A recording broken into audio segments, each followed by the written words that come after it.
YCP అధినేత జగన్ తీరు ఇంకా మారలేదు. గత ఎన్నికల్లో బొక్క బోర్లా పడినా ఏమాత్రం తప్పొప్పులను సరిచేసుకోవటం లేదు జగన్. మళ్ళీ పాతబాట్లోనే నడుస్తున్నట్లు కనబడుతోంది. జిల్లాల హద్దులు దాటి నియోజకవర్గాల ఇన్ఛార్జీలను నియమించేస్తున్నారు జగన్. దీంతో లోకల్ నేతలు అసంతృప్తిగా ఉన్నారట. ఇన్ఛార్జీలుగా నియమితులైన నేతలు కూడా ఇష్టం లేక నిట్టూరుస్తున్నారట. ఉత్తరాంధ్రలో మళ్ళీ ఇన్ఛార్జీలను మార్చి జగన్ మళ్ళీ తప్పు చేస్తున్నారా? స్థానికంగా గెలవలేని వారు మరో చోట ఎలా ముందుకు వెళ్ళగలరు? స్థానిక కేడర్ సహకారం ఏ మేరకు ఉంటుంది? Let us watch the story.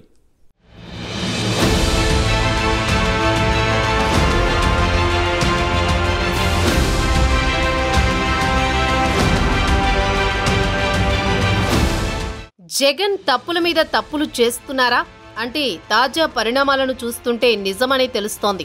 కొంతమంది నేతలను ఒక చోట నుంచి వేరే చోటికి మార్చి గత ఎన్నికల్లో బాగా దెబ్బతింది వైసీపీ. గత ఎన్నికల్లో జిల్లాల హద్దులు దాటి అభ్యర్థులను మార్చారు జగన్. ఆ ప్రయోగం విఫలం చెందిందని అర్థమైంది. అయినా మళ్లీ ఇప్పుడు ఇన్ఛార్జీలను కూడా జిల్లా హద్దులు దాటి నియమిస్తున్నారు. దీంతో పార్టీ క్యాడర్లో అయోమయం నెలకొంది. వైసీపీ అధినేత మాజీ ముఖ్యమంత్రి వైఎస్ జగన్ తాజాగా పార్టీలో పలు నియామకాలు చేపట్టారు. సార్వత్రిక ఎన్నికల్లో ఘోర పరాజయం నుంచి వైసీపీ అగ్రనాయకత్వం క్రమంగా కోలుకుంటోందని విశ్లేషకులు భావిస్తున్న తరుణంలో ఇలాంటి నియామకాలు చేపట్టడంతో పార్టీకి తీరని నష్టం సంభవిస్తుందని అంతర్గతంగా నేతలు చర్చించుకుంటున్నట్లు తెలుస్తోంది. పార్టీని క్షేత్రస్థాయి నుంచి బలోపేతం చేయడంపై దృష్టి సారించిన జగన్ ఇప్పటికే అత్యంత కీలకమైన మంగళగిరి వంటి పలు నియోజకవర్గాలకు కొత్త ఇన్ఛార్జీలను నియమించారు. తాజాగా ఈ ప్రక్రియ మరింత ఊపందుకుంది.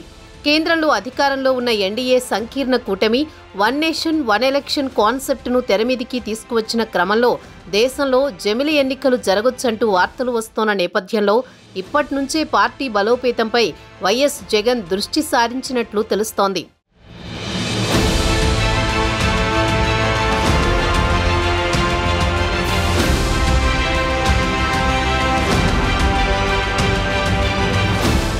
ఇప్పటికే రీజనల్ కోఆర్డినేటర్లను నియమించారు జగన్. పార్టీ సీనియర్ నేతలకు ఆ బాధ్యతలను అప్పగించారు. భారీగా మార్పులు చేర్పులకు శ్రీకారం చుట్టారు. ఎన్నికలకు ముందు రీజనల్ కోఆర్డినేటర్ల హోదాలో పనిచేసిన వాళ్లలో కొందరిని కొనసాగిస్తున్నప్పటికీ వాళ్లు పర్యవేక్షించిన ప్రాంతాలు మారాయి. ఇప్పుడు ఈ మార్పులు చేర్పులను మరింత వేగవంతం చేశారు జగన్. త్వరలో జిల్లాల పర్యటనలకు జగన్ సిద్ధమవుతున్నందున ఈలోగా బూత్ స్థాయి వరకు కమిటీల నియామకంపై కసరత్తు పూర్తవుతోంది. ఇప్పటికే పలువురు నాయకులకు రాష్ట్ర స్థాయి పదవులు ఖరారు చేశారు. కొందరిని అధికార ప్రతినిధులుగా నియమించారు. కొందరిని జిల్లాలకు అధ్యక్షులుగా నియమించారు. ఇంకా ప్రధాన కార్యదర్శులు, అధికార ప్రతినిధుల నియామకాలు కొనసాగుతున్నాయి. దీనికి కొనసాగింపుగా ఉత్తరాంధ్రలో పలు నియోజకవర్గాలకు కొత్తగా కోఆర్డినేటర్లను నియమించారు జగన్. అనకాపల్లి లోక్సభ సహా 5 అసెంబ్లీ నియోజకవర్గాలకు కొత్త సమన్వయకర్తలను నియమించారు. ఈ మేరకు వైసీపీ కేంద్ర కార్యాలయం ఓ ప్రకటన విడుదల చేసింది. తాజాగా నియమితులైన ఇన్ఛార్జీల లిస్టు చూస్తే జగన్ మళ్లీ పాత బాటలోనే నడుస్తున్నట్లు తెలుస్తోంది.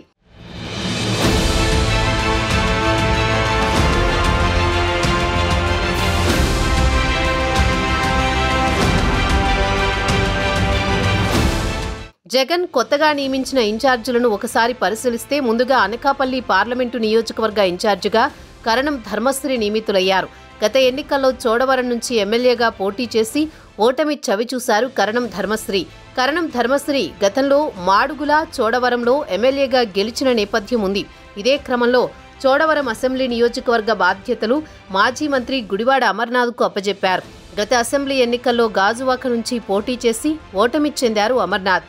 అమర్నాథ్ నివాసం గాజువాక నియోజకవర్గంలోని మిందిలో ఉంటుంది. ఇది విశాఖ జిల్లా కిందికే వస్తుంది. అలాంటి అమర్నాథ్ని ఎంతో దూరంలో ఉన్న అది కూడా అనకాపల్లి జిల్లాకు చెందిన చోడవరానికి ఇన్ఛార్జిగా వేయడంపై కార్యకర్తల్లోనూ అయోమయం నెలకొంది. మాడుగుల స్థానం మరలి బూడి ముత్యాల నాయుడికే దక్కింది. గతంలో అక్కడి నుంచే ఎమ్మెల్యేగా 2 సార్లు విజయం సాధించిన ముత్యాల నాయుడు ఉప ముఖ్యమంత్రిగా కూడా కొనసాగిన సంగతి తెలిసిందే. గత ఎన్నికల్లో బూడి ముత్యాల నాయుడు అనకాపల్లి లోక్సభ నుంచి బరిలోకి దిగారు. ఆయన కుమార్తెకు మాడుగుల అసెంబ్లీ టికెట్ ఇచ్చారు. ఆమె సైతం ఓటమి పాలైంది.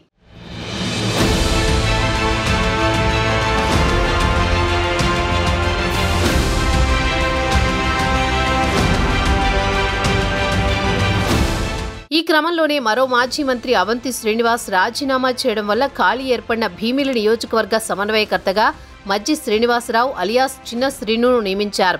చిన్న శ్రీను విజయనగరం జిల్లాకు చెందిన నేత. భీమిలలో అంతగా ప్రభావం చూపగలడా అని ఆ పార్టీ శ్రేణుల్లో సందేహాలు కలుగుతున్నాయి. మరోవైపు గాజువాక నియోజకవర్గ సమన్వయకర్తగా మాజీ ఎమ్మెల్యే తిప్పల నాగిరెడ్డి కుమారుడు తిప్పల దేవన్ రెడ్డిని నియమించారు. గత ఎన్నికల్లో చాలా మందికి వేరే చోట్ల ఎమ్మెల్యే టికెట్స్ కేటాయించారు జగన్. వారందరూ ఓటమి చవిచూశారు. నియోజకవర్గాలు మార్చడం వల్లే ఎక్కువ మంది ఓడినట్లు నేతలతో పాటు కార్యకర్తలు చెప్పడం అందరికీ తెలిసిందే. జిల్లాల హద్దులు దాటి అభ్యర్థులను మార్చేశారు. ప్రస్తుతం మళ్లీ నియోజకవర్గాల ఇన్ఛార్జీలను మార్చేస్తుండటంతో ఇది హాట్ టాపిక్గా మారింది.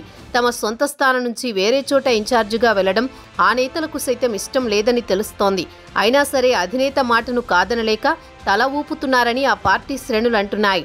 ఇలా అయితే స్థానిక ఎన్నికల్లో కూటమికి గట్టి పోటీ ఇచ్చే పరిస్థితి ఉండదని అంతర్గతంగా పార్టీలో చర్చలు జరుగుతున్నట్లు సమాచారం. చూడాలి ఈసారైనా ఇన్ఛార్జీల మార్పుతో వైసీపీ నిలదొక్కుంటుందో లేదో మరి.